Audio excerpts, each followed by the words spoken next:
একদিন ফাতেমা রদিয়াল্লাহু তাআলা ও তার বোন কুলসুম রদিয়াল্লাহু তাআলা বসেছিলেন। সেদিন তাদের ঘরে কোনো খাবার ছিল না, কিন্তু তারা ছিলেন মহান আল্লাহর সন্তুষ্টির জন্য ধৈর্যশীল ও কৃতজ্ঞ। ঠিক সেই সময় এক প্রতিবেশী তাদের ঘরে এলেন। তিনি বললেন, হে ফাতেমা, আজ আমি এক ভোজে গিয়েছিলাম, সেখানে কিছু মাংস বেঁচে গেছে, ভেবে তোমাদের জন্য নিয়ে এলাম। ফাতেমা রদিয়াল্লাহু তাআলা আল্লাহর নাম নিয়ে সেই মাংসটি রান্না করতে লাগলেন।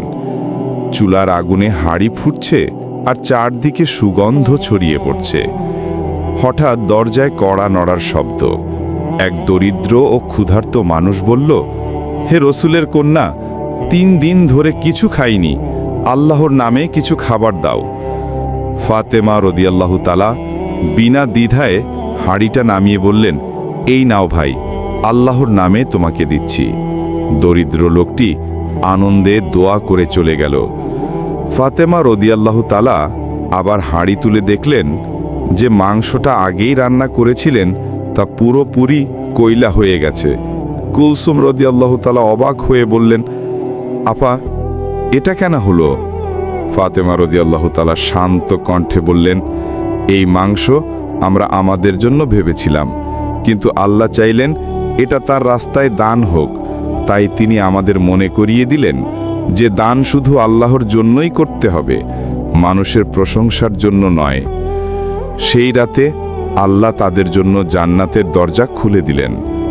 রাসূলুল্লাহ সাল্লাল্লাহু আলাইহি ওয়াসাল্লাম পরে বলেছিলেন যে আল্লাহর পথে কিছু দান করে আল্লাহ তার চেয়ে উত্তম কিছু ফিরিয়ে দেন।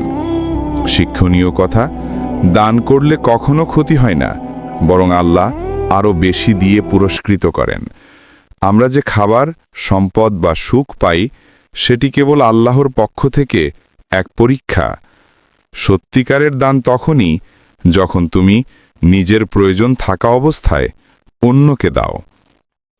প্রিয় বন্ধুরা, আজকের ভিডিওটি এ পর্যন্তই। ভালো লাগলে আমাদের এই চ্যানেলে প্রতিদিন একটা করে ইসলামিক ভিডিও আপলোড হয়। প্রিয় দর্শক, যদি মনে হয় আমাদের এই কাজটি আপনার কাছে ভালো লাগে, তাহলে অবশ্যই ভিডিওটি শেয়ার করে দেবেন আপনার বন্ধুদের মাঝে এবং ফ্যামিলির মাঝে। আবারও দেখা হবে পরবর্তী ইসলামিক একটা ভিডিও নিয়ে।